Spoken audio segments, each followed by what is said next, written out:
Découvrez ci-dessous les principales guerres en cours dans le monde. 1. Burkina Faso. La guerre au Burkina Faso est la partie la plus violente d'un conflit armé plus large dans la région du Sahel, qui se trouve en Afrique du Nord et comprend des régions de 10 pays, Mauritanie, Sénégal, Mali, Burkina Faso, Niger, Nigeria, Tchad, Soudan, Érythrée et l'Éthiopie. Depuis 2016, le Burkina Faso est le théâtre de violents affrontements entre les forces armées gouvernementales et des groupes insurgés islamiques comme Ansarul Islam, liés à Al-Qaïda, et l'État islamique au Sahel, ISS. Amnesty International estime qu'au moins 46 sites au Burkina Faso étaient assiégés par des groupes armés en juillet 2023. En 2022, année la plus meurtrière depuis le début des relevés, 1418 civils ont été tués, selon la base de données sur les événements localisés dans les conflits armés. 2. Somalie. La guerre civile en Somalie s'est intensifiée au cours de la première décennie des années 2000 avec la montée d'Al-Shabaab, un allié d'Al-Qaïda, combattant les forces gouvernementales soutenues par l'Union africaine. Al-Shabaab tente de renverser le gouvernement local, soutenu par les pays occidentaux, pour établir son propre gouvernement basé sur une interprétation radicale de la loi islamique. Selon l'ONG Human Rights Watch, le groupe armé islamique Al-Shabaab mène des attaques aveugles et ciblées contre des civils et recrute de force des enfants. Le niveau de violence a augmenté en 2022, atteignant le nombre de morts le plus élevé depuis le début des années 1990, selon l'UCDP. 3. Au Soudan. L'Agence des Nations Unies pour les réfugiés affirme qu'une crise humanitaire, inimaginable, se déroule au Soudan. Près de 6 millions de personnes ont été contraintes de fuir leur foyer depuis le début de la guerre en avril de cette année. En 6 mois, la guerre entre l'armée soudanaise et un groupe paramilitaire tentant de prendre le pouvoir a fait jusqu'à 9000 morts, selon les Nations Unies, et créé l'un des pires cauchemars humanitaires de l'histoire récente. Selon l'Agence des migrations des Nations Unies, les combats ont laissé 25 millions de personnes, soit plus de la moitié de la population, dépendante de l'aide humanitaire. 4. Birmanie. Un coup d'État militaire en 2021 et la répression des manifestants contre le nouveau régime qui en a résulté ont été le point de départ de l'escalade de la violence dans ce pays d'Asie du Sud-Est. Selon des chercheurs indépendants cités par l'ONU, plus de 13 000 enfants sont morts dans le pays et 1,3 million de personnes ont été déplacées de leur foyer. Plusieurs groupes insurgés opèrent dans le pays depuis les années 1950. Beaucoup d'entre eux sont armés et ont radicalisé leurs actions pour tenter de prendre le pouvoir et de renverser le nouveau régime militaire.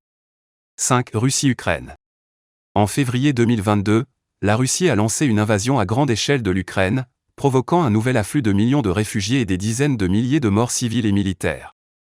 L'ONU a officiellement confirmé 9 900 morts civiles, mais a déclaré que le nombre réel est certainement plus élevé. La crise a commencé en 2014, lorsque la Russie a annexé le territoire ukrainien de Crimée, dans une démarche non reconnue au niveau international. Depuis, le régime de Vladimir Poutine soutient les séparatistes pro-russes combattant les militaires ukrainiens dans la région du Donbass, à la frontière entre les deux pays.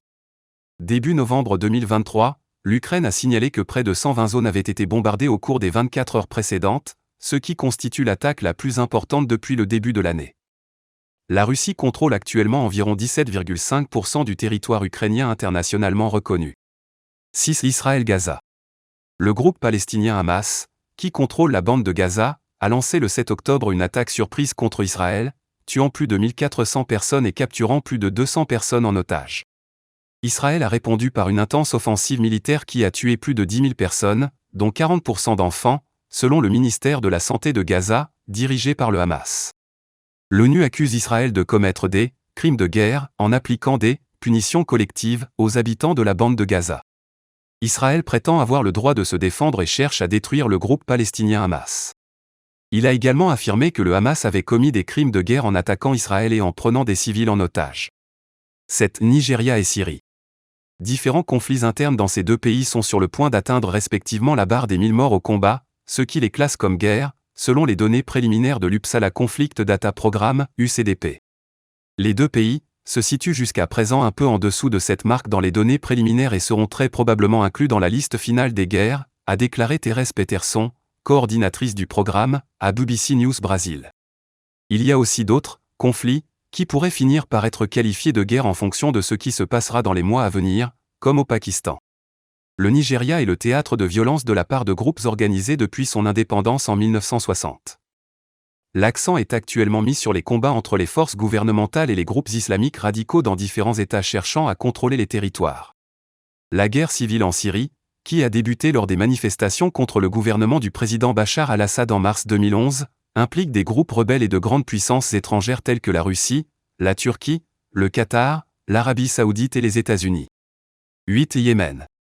Mercredi dernier, 8 novembre, le gouvernement américain a déclaré qu'un de ses drones militaires avait été abattu au large des côtes du Yémen par des rebelles du groupe Houthi. Ce groupe est soutenu par l'Iran et suit un courant de l'islam chiite connu sous le nom de zaïdisme. L'abattage du drone américain a rappelé le conflit qui fait rage au Yémen depuis 2014 et qui oppose principalement les Houthis au gouvernement yéménite soutenu par l'Arabie Saoudite, un autre rival de l'Iran, ainsi que par les États-Unis et Israël. En septembre de cette année-là, les Houthis se sont emparés de la capitale, Sanaa, et ont évincé le gouvernement officiel. Une coalition dirigée par l'Arabie Saoudite et soutenue par le Royaume-Uni et les États-Unis a réagi, mais 8 ans et des milliers de frappes aériennes plus tard, les rebelles contrôlent toujours la capitale. Le conflit au Yémen a été mis en veilleuse, une diminution de la violence qui peut être attribuée en partie à une trêve de 6 mois négociée par les Nations Unies en 2022. Des sources affirment que les négociations entre les Saoudiens et les Houthis sont au point mort et que les factions impliquées dans le conflit n'ont pas participé aux pourparlers. Le pays est de plus en plus fragmenté, et pas seulement entre les Houthis et le gouvernement yéménite. Il existe, par exemple, un mouvement séparatiste soutenu par les Émirats arabes unis qui lutte pour l'indépendance du Sud. L'une des facettes les plus cruelles de ce conflit long et confus est la mort et la mutilation d'enfants, victimes des Houthis, des frappes aériennes de la coalition dirigée par l'Arabie Saoudite et des forces gouvernementales officielles.